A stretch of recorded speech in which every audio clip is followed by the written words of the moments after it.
Welcome to my training videos on Adobe Camera Raw.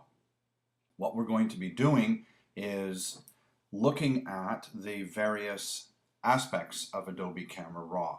And in the first section, what we're going to be doing is we're going to be looking at a brief overview of what Camera Raw is all about, why we should be shooting in Camera Raw, and we're going to try to explain the difference between an 8-bit image and a 16-bit image and why you want to be there.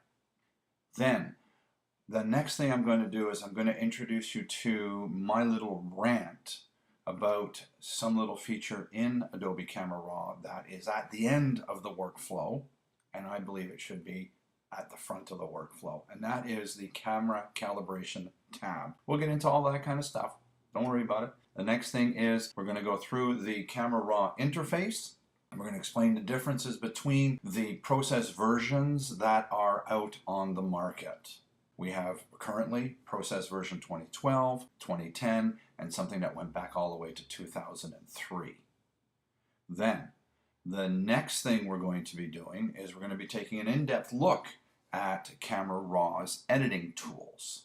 And we've got 4 sections involved with that kind of stuff. And at the end of learning how to use all of those tools, we're going to explore various ways of saving and exporting your raw files out into, I guess, pixel-based image editing applications and getting them ready set for the web and all that kind of stuff. Lastly, in the last section, we're going to be looking at using Adobe Bridge and automating your workflow.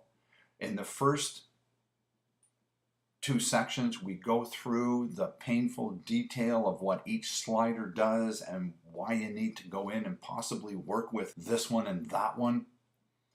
And at first you're going to say to yourself, I might as well just go back and start shooting JPEG. This takes forever.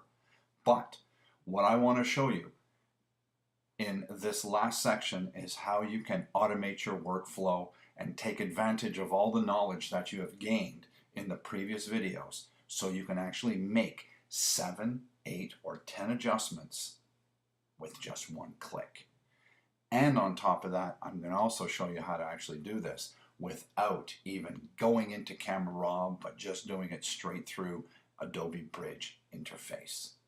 Absolutely fantastic. We're going to work on importing your images. We're going to look at folder management and some of the ways or thought processes you could use. We're going to work with collections, which are your selects, if you will. And then we're going to show you how to add your metadata, importing keywords into Bridge itself, and using the beautiful feature, Image Processor.